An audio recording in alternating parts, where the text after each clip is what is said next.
કાપડનો વેપાર કરો છો બરાબર, તો કાપડના વેપારમાં મેઇન વસ્તુ શું હોય? એક સાચો મેન્યુફેક્ચરર, એક ખરો મેન્યુફેક્ચરર કોની સાથે જોડાઈને તમે કેવો માલ પરચેસ કરો છો. કારણ કે બે વસ્તુ હોય છે, એક નાનો મોટો હોલસેલર અને એક મેન્યુફેક્ચરર. તો તમે હોલસેલર પાસેથી માલ ખરીદો ને, તો હોલસેલર પાસેથી માલ ખરીદવાનો વાત શું આવે ખબર? હોલસેલર પોતે જ છે ને એક મેન્યુફેક્ચરર પાસે જતો હોય માલ ખરીદવા માટે, તો એમાં છે ને પોતાનું કમિશન, પોતાનું ભાડું, પોતાની દુકાનની લાઇટ્સ અથવા તો પોતાની દુકાનનું લાઇટ બિલનું બધી જ વસ્તુ છે ને એમાં એડ કરતો હોય. ટ્રેન્ડિંગ કલેક્શનની એટલે વાત કરું છું કારણ કે આજકાલ માર્કેટમાં ટકવા માટે છે ને ટ્રેન્ડિંગ કલેક્શન જ હોવા જરૂરી છે. તમે એક નાના મોટા હોલસેલર પાસેથી માલ લેશો તો નાના મોટા હોલસેલર છે ને ઘણા અલગ અલગ મેન્યુફેક્ચરર પાસેથી માલ લેતો હોય, એટલે એની પાસે છે ને એવા પ્રોડક્ટ મળી જાય જે અમુક વાર સ્ટોક પણ થઈ જાય, બરાબર ને? તમે એક ખરા મેન્યુફેક્ચરર પાસેથી માલ લઈ આવ્યા, ટ્રેન્ડિંગ કલેક્શન લઈ આવ્યા જે અત્યારે માર્કેટમાં ચાલે છે, પણ તમારા કસ્ટમરને ખબર કઈ રીતે પડશે કે તમારા પાસે ટ્રેન્ડિંગ કલેક્શન છે? તો એના માટે રહેવાનું છે સોશિયલ પ્લેટફોર્મ, જે આજકાલ લોકો ઘણા યુઝ કરે છે. જય શ્રી કૃષ્ણ મારા ભાઈઓ અને બહેનો, હું તમારું ફરી એકવાર વેલકમ કરવા જઈ રહી છું અજમેરા ફેશનના ગુજરાતી યુટ્યુબ ચેનલ પર, અને આશા કરું છું કે તમે બધા સારા જ હશો. તો આજનો આ વિડીયો રહેવાનો છે એક ભાઈ બહેનો માટે જે લોકો કાપડનો વ્યાપાર કરે છે. હવે એ લોકો કાપડનો વ્યાપાર તો શરૂ કરી દે છે, અમુક લોકો જે લોકોને અમુક નોલેજ નથી રહેતું ને અમુક કંઈક ટિપ્સ નથી ખબર રહેતી એ લોકોને, તો એ લોકોના મનમાં એમ સવાલ તો આવતો છે ને કે મારા કાપડના વેપારમાં નુકસાન થાય છે, બરાબર ને? તો નુકસાન કેમ થાય છે, કયા કારણસર નુકસાન થાય છે? તો આજનો આ વિડીયો ખાસ એ જ 5 ટિપ્સ માટેનો રહેવાનો છે, જેમાં તમને હું કહેવાની છું આ વિડીયોમાં કે તમને તમારા કાપડના વેપારમાં નુકસાન શા માટે થાય છે, તમે એવી કઈ ભૂલ કરો છો જેના કારણે તમારો નફો અટકી જાય છે, તમારા ગ્રાહકો તૂટી જાય છે અને તમે માર્કેટમાં પાછળ જતા રહો છો. તો વિડીયો અંત સુધી જરૂર જોજો, કારણ કે આ વિડીયોમાં હું તમને કંઈક એવી ટિપ્સ જણાવવાની છું જે ટિપ્સ અમલ કર્યા બાદ તમારો જે ધંધો છે જે 2 ગુણો વધી જશે. તો વાત કરીએ આપણે પહેલા ટિપ્સની, તો પહેલો ટિપ્સ રહેવાનું છે એક સાચો મેન્યુફેક્ચરર. કાપડનો વેપાર કરો છો બરાબર, તો કાપડના વેપારમાં મેઇન વસ્તુ શું હોય? એક સાચો મેન્યુફેક્ચરર, એક ખરો મેન્યુફેક્ચરર કોની સાથે જોડાઈને તમે કેવો માલ પરચેસ કરો છો. કારણ કે બે વસ્તુ હોય છે, એક નાનો મોટો હોલસેલર અને એક મેન્યુફેક્ચરર. તો તમે હોલસેલર પાસેથી માલ ખરીદો ને, તો હોલસેલર પાસેથી માલ ખરીદવાનો વાત શું આવે ખબર? હોલસેલર પોતે જ છે ને એક મેન્યુફેક્ચરર પાસે જતો હોય માલ ખરીદવા માટે, તો એમાં છે ને પોતાનું કમિશન, પોતાનું ભાડું, પોતાની દુકાનની લાઇટ્સ અથવા તો પોતાની દુકાનનું લાઇટ બિલનું બધી જ વસ્તુ છે ને એમાં એડ કરતો હોય ને ત્યારબાદ એમાં જ કમિશન પોતાનું એડ કરતો હોય ને પછી એ તમને કંઈક માલ આપતો હોય, તો એમાં તમારો નફો પણ જતો રહ્યો ને તમારું કમિશન પણ જતું રહ્યું. પણ તમે એક ડાયરેક્ટ કોઈ મેન્યુફેક્ચરર સાથે જોડાવો ને, તો મેન્યુફેક્ચરર સાથે જોડાવાનો ખાસ પોઈન્ટ એ છે કે તમને માલ ફેક્ટરી રેટ પર મળે, વચ્ચે કોઈ મિડલ મેન ન રહે, તમારું કમિશન તમારું જ રહે ને સાથે સાથે માલમાં એટલે કે ક્વોલિટીમાં કોઈ પણ કોમ્પ્રોમાઇઝ નહીં જોવા મળે. ક્વોલિટી તમને A1 ક્વોલિટી મળે. એક નાના મોટા હોલસેલર પાસેથી તમે માલ લો ને, તો હોલસેલર શું કરે? અલગ અલગ મેન્યુફેક્ચરર પાસે જાય, માલ લાવે, પોતાની દુકાનમાં મૂકીને પછી એમાં કમિશન એડ કરીને તમને માલ આપે, તો ક્વોલિટીમાં તો તમને ડિફરન્ટ જોવા મળી જાય. એટલે હંમેશા તમારે ધ્યાન રાખજો કે એક સાચા ને ખરા મેન્યુફેક્ચરર સાથે જોડાઈને છે ને તમારે બધો માલ પરચેસ કરવો જોઈએ, જેથી તમને ફેક્ટરી રેટ પર માલ મળે, સાથે સાથે ક્વોલિટી પણ સારી મળે, અને બીજી વસ્તુ કે વચ્ચે કોઈ પણ મિડલ મેન નહીં રહે, એટલે કમિશન પણ તમારું રહે. તો આ થઈ ગઈ પહેલો ટિપ્સ. હવે વાત કરીએ બીજા ટિપ્સની, તો બીજો ટિપ્સ રહેવાનો છે ટ્રેન્ડિંગ કલેક્શન્સ. ક્યાંથી લાવશો, કેવી રીતે લાવશો, કેવી રેન્જમાં લાવશો? ટ્રેન્ડિંગ કલેક્શનની એટલે વાત કરું છું કારણ કે આજકાલ માર્કેટમાં ટકવા માટે છે ને ટ્રેન્ડિંગ કલેક્શન જ હોવા જરૂરી છે. તમે એક નાના મોટા હોલસેલર પાસેથી માલ લેશો, તો નાના મોટા હોલસેલર છે ને ઘણા અલગ અલગ મેન્યુફેક્ચરર પાસેથી માલ લેતો હોય, એટલે એની પાસે છે ને એવા પ્રોડક્ટ મળી જાય જે અમુક વાર શાયદ ડેડ સ્ટોક પણ થઈ જાય, બરાબર ને? પણ મેન્યુફેક્ચરર પાસેથી માલ લેવાનો વસ્તુ એ છે કે તમને ટ્રેન્ડિંગ કલેક્શન મળે, કારણ કે મેન્યુફેક્ચરર છે ને દર 10 થી 15 દિવસમાં એની પાસે છે ને ટ્રેન્ડિંગ કલેક્શન આવી જાય. માર્કેટમાં જવા પહેલાં એક મેન્યુફેક્ચરર પાસે એક કલેક્શન, એક ડિઝાઇન આવી જાય, જેના કારણે તમે તમારી દુકાનમાં લાવીને છે ને એને સારું સેલ કરી શકો છો ને સારો નફો પણ કમાવી શકો છો. એટલે જ કહેવાય છે કે ટ્રેન્ડિંગ કલેક્શન રાખવા જોઈએ. એક મેન્યુફેક્ચરર પાસે છે ને વાર તહેવાર થઈ ગયો, નાના મોટા પ્રસંગ થઈ ગયા ને, એવા ટાઈપના કલેક્શન એક મેન્યુફેક્ચરર પાસે મળી જાય છે. એટલે હંમેશા કહું છું કે એક મેન્યુફેક્ચરર સાથે જોડાઈને તમે આ બધા કલેક્શન મૂકો ને સાથે સાથે એની પાસે એક ટ્રેન્ડિંગ કલેક્શન પણ મળી જાય. હવે વાત કરીએ આપણે, આ થઈ ગયો બીજો પોઈન્ટ. બીજા પોઈન્ટમાં તમારે ખાસ ધ્યાન એ રાખવાનું હતું કે હંમેશા ટ્રેન્ડિંગ કલેક્શન તમારી દુકાનના અકોર્ડિંગ મૂકો.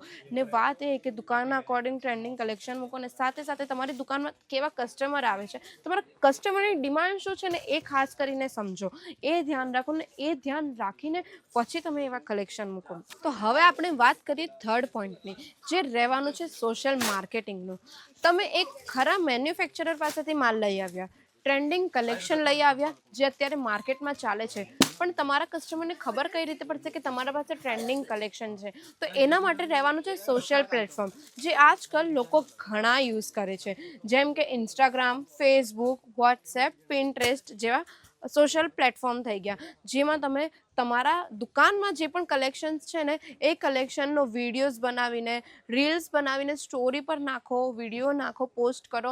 વોટ્સએપની વાત કરો ને તો વોટ્સએપ પર તમે સ્ટેટસ નાખો, અથવા તો તમારા જેટલા પણ કસ્ટમર છે ને તો કસ્ટમરનું છે ને એક ગ્રુપ બનાવો, તમારા બધા જ કસ્ટમરનું ગ્રુપ બનાવો, તો એ ગ્રુપની અંદર તમારા કલેક્શન્સ બધા નાખો, અપલોડ કરો કે મારા પાસે આ ન્યૂ ટ્રેન્ડિંગ કલેક્શન આવી ગયા છે, એમાં આ ટાઈપની કંઈક ઓફર રહેવાની છે, કે પછી એ ટાઈપના કલેક્શન લિમિટેડ સ્ટોક માટે છે. એ ટાઈપનું છે ને તમે સોશિયલ માર્કેટિંગ પણ કરી શકો છો.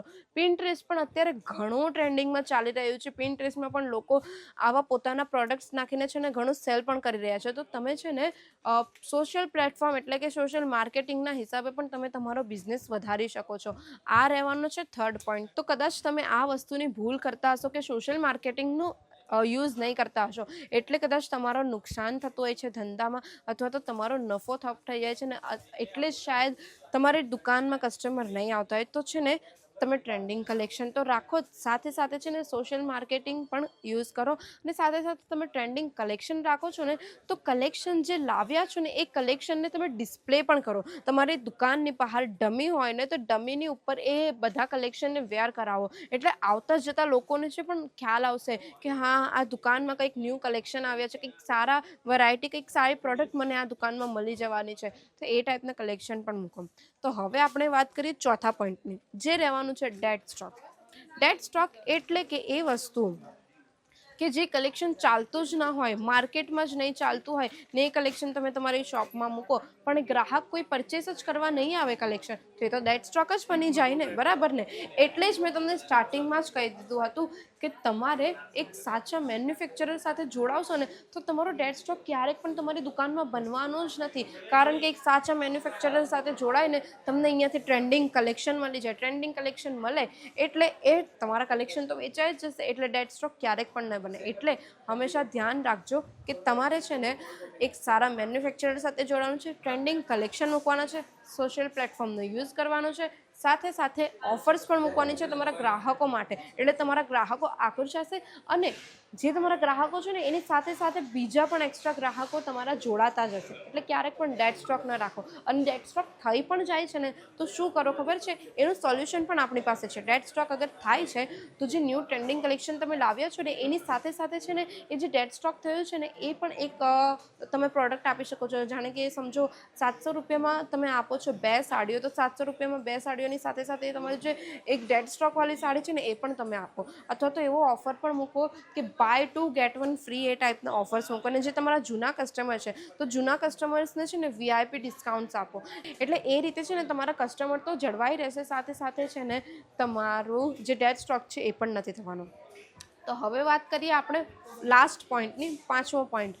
એ પોઈન્ટ રહેવાનો છે ઉધારીનો. ઘણા લોકો ઉધારી આપતા હોય, બરાબર ને? ઘણા લોકો ઉધારી આપતા હોય, જેમ કે તમારી દુકાન, હવે તમે કાપડનો વેપાર કરો છો, બરાબર છે? તો કાપડના વેપારમાં ઘણા રિલેટિવ્સ લોકો આવતા હોય, બરાબર ને? તમારા ઓળખીતા લોકો આવતા હોય, તમારા રિલેટિવ્સ આવતા હોય, તો એ લોકો તમારી દુકાનમાં આવીને પરચેસ કરીને જાય, બરાબર? તો તમારા જે કસ્ટમર છે એ જે મતલબ તમારા જે રિલેટિવ્સ છે એ લોકો એમ પણ કહેતા હોય, કોઈ ફ્રેન્ડ્સ પણ પરચેસ કરવા આવે, બરાબર ને? એવું જરૂરી નથી કે રિલેટિવ્સ જ આવે, ઓળખાણવાળા પણ આવતા હોય. તો એ લોકો પરચેસ કરીને જાય તો એ લોકો એવું બોલતા હોય, હમણાં મેં લઈને જાઉં છું, પછી આપી દઈશ પૈસા, કાલે આપી દઈશ, હમણાં ઉધારીમાં લખી દે, આ પૈસા પછી આપીશ. તો આ વસ્તુ છે ને તમારા બિઝનેસમાં બિલકુલ ના કરો.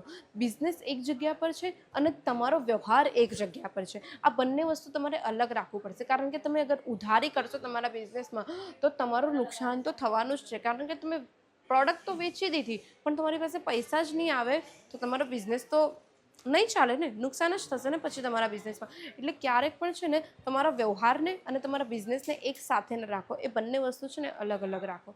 તો આ થઈ ગયા 5 પોઈન્ટ. તો આ 5 પોઈન્ટ તમે તમારા બિઝનેસમાં ખાસ કરીને પહેલાં તો અમલ કરો, જેના દ્વારા એકવાર પહેલાં તમે આ બિઝનેસમાં આ જે 5 પોઈન્ટ મેં કહ્યા છે ને એકવાર અમલ કરો એટલે તમને ખ્યાલ આવશે કે તમારા બિઝનેસમાં જે નુકસાન થાય છે તે કેમ કેમ ધીરે ધીરે સુધરે છે, તમારો નફો બમણો થાય છે ને સાથે સાથે તમારા જે કસ્ટમર છે તે પણ ડબલ થાય છે. તો આ વિડીયોમાં મેં આટલું જ કહેવા માગું છું. અને બીજા તમને હજુ ટિપ્સ જોઈતા હોય બિઝનેસ માટે, કંઈક પણ ડાઉટ છે, કંઈક પણ તમને મનમાં પ્રશ્ન થાય છે તો એ તમે મને કમેન્ટ્સમાં જણાવો, કમેન્ટ્સમાં મને કહેવો, જે કરીને છે ને હું નેક્સ્ટ વિડીયો તમારા એ ડાઉટ્સ પર બનાવી દઈશ. તો આ વિડીયો જો તમને ગમ્યો હોય તો વિડીયો લાઇક કરી દેજો ને વિડીયો શેર પણ કરી દેજો. જે પણ વેપારી મિત્રો છે એમને જે પણ કન્ફ્યુઝન થાય છે કે એમનો બિઝનેસ કેમ નથી ચાલતો તેમને આ વિડીયો શેર કરી દેજો. અને અમારી ચેનલ પર નવા હો તો ચેનલ સબસ્ક્રાઈબ કરવાનું બિલકુલ ના ભૂલતા ને બેલ આઇકન પણ પ્રેસ કરી દેજો, જેથી તમને નોટિફિકેશન આવતા રહેશે કંઈક નવા પ્રોડક્ટની અથવા તો કંઈક નવા બિઝનેસ ટિપની. તો મળીએ આપણે નેક્સ્ટ વિડીયોમાં. ત્યાં સુધી જય શ્રી કૃષ્ણ.